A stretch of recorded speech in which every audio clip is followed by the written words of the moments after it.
बादशाह अकबर कभी कभी ऐसी ख्वाहिशें कर बैठते थे जिसको सुनकर लोग बहुत ही चकित हो जाते थे। और ऐसे ही एक बार हुआ जब बादशाह अकबर ने बीरबल को एक काम सौंपा। बादशाह अकबर ने बीरबल से कहा कि वह जाकर 6 बेवकूफ़ लोगों का सूची बनाए। तो चलिए जानते हैं इस कहानी के बारे में।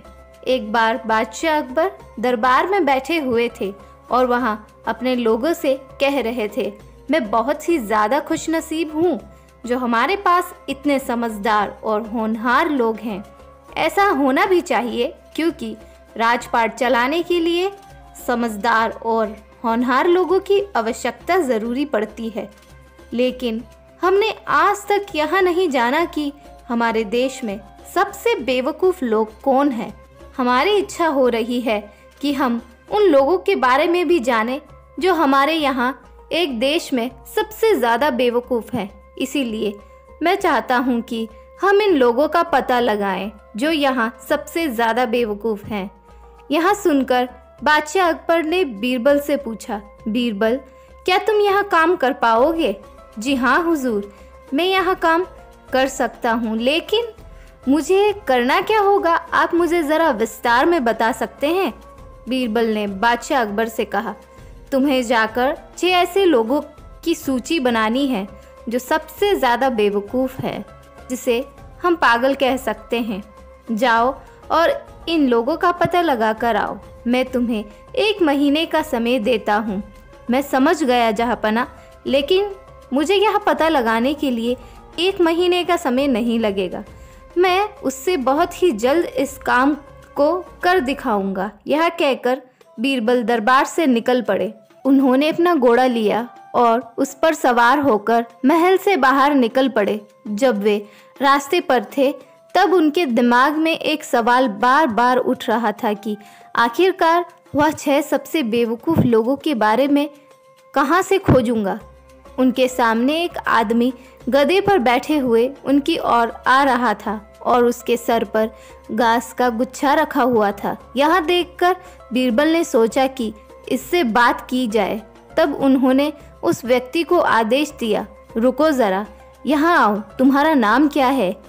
जी हुजूर, मेरा नाम रामू है, मैं यहाँ का रहने वाला हूँ। अच्छा, तो तुमने अपने सर पर यहाँ घास के गुच्छे क्यों रखे हुए हैं? इसे तो तुम अपने गधे के ऊपर भी रख सकते हो, बीरबल ने रामू से कहा। जी हाँ हुजूर, रख तो सकता हूँ, लेकिन मैं उनके ऊपर और बोझ नहीं डालना चाहता, इसीलिए मैंने इसे अपने सर पर रख लिया और मैं इस पर बैठ गया। रामू की यह बात सुनकर बीरबल समझ चुके थे कि उन्हें सबसे पहला बेवकूफ़ आदमी मिल चुका है। तब उन्होंने रामू से कहा, तुम एक अच्छे आदमी लगते हो, तुम्हें जानवरों की कितनी चिंता है और इसी बात के लिए मैं तुम्हें बादशाह से इनाम दिलवाऊंगा। तुम मेरे साथ चलो। इनाम की बात सुनकर रामू बहुत ही ज़्यादा खुश हो चुका था और वहाँ बीरबल के पीछे पीछे हो चला। फिर दोनों आगे जाने लगे तो कुछ देर बाद उन्हें 2 व्यक्ति मिले जो आपस में लड़ाई कर रहे थे। तभी बीरबल ने आदेश दिया, रुको रुको, तुम दोनों रुक जाओ, तुम लड़ाई क्यों कर रहे हो? हमें माफ़ करना हुजूर। उनमें से एक व्यक्ति ने कहा, यह कह रहा है कि इसका शेर मेरे गाय को खा जाएगा और मैं इसे ऐसा करने नहीं दूंगा। वहीं दूसरी तरफ दूसरे व्यक्ति ने कहा, मैं अपने शेर को आदेश दूंगा कि वहाँ इसके गाय को खा ले। यह सुनकर बीरबल ने उनसे सवाल पूछा, अच्छा ठीक है, लेकिन शेर और गाय है कहाँ? उन दोनों ने जवाब दिया, भगवान हमें वरदान में एक गाय और एक शेर देने वाले हैं। ऐसे में बीरबल को समझ आ चुका था, उन्हें 2 और बेवकूफ़ लोग मिल चुके हैं। फिर उन्होंने उन दोनों व्यक्तियों से कहा, तुम दोनों भगवान पर इतना भरोसा करते हो, इससे मैं बहुत खुश हुआ। मेरे साथ चलो, मैं तुम्हें बादशाह अकबर से इनाम दिला दूंगा। इसके बाद बीरबल के पीछे वे तीनों व्यक्ति चल पड़े। रात हो चुकी थी, इसीलिए बीरबल ने उन लोगों को अपने घर में रुकवा लिया और उनसे कहा, आज तो समय बीत चुका है और रात भी हो चुकी है। बादशाह अकबर अभी हमें नहीं मिलेंगे, इसीलिए हमें उनसे कल मिलना होगा। तुम सब आराम करो, कल हम उनके पास जाएंगे। यह कहकर बीरबल वहाँ से निकल गए और वे बगीचे में घूमने लगे। तभी उन्हें एक व्यक्ति मिला जिसका नाम याकूब था। वहाँ झाड़ियों में कुछ खोज रहा था। बीरबल उसके पास गए और पूछा, तुम यहाँ क्या कर रहे हो? हुजूर, मैं अपनी खोई हुई अंगूठी ढूंढ रहा हूँ। अच्छा, ऐसी बात है, बीरबल ने कहा। वैसे बताना ज़रा कि तुम्हारी अंगूठी कहाँ खोई थी?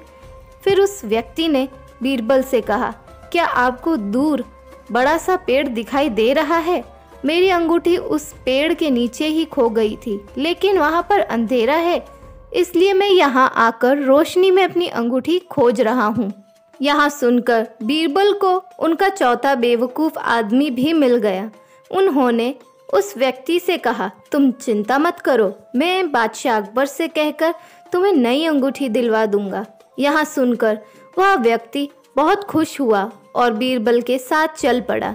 जैसे ही अगला दिन हुआ, वह सब बीरबल के साथ दरबार पर पहुँचे। बीरबल ने बादशाह से कहा, जहाँ पना, मुझे वह बेवकूफ़ लोग मिल चुके हैं। अच्छा, इतनी जल्दी? अकबर ने बीरबल से कहा। आखिरकार मुझे यहाँ बताना ज़रा, इनमें से सबसे बड़ा बेवकूफ़ कौन है? बादशाह अकबर के सवाल पूछने पर बीरबल ने उनके साथ जो घटना घटी वह सारी बात बताई।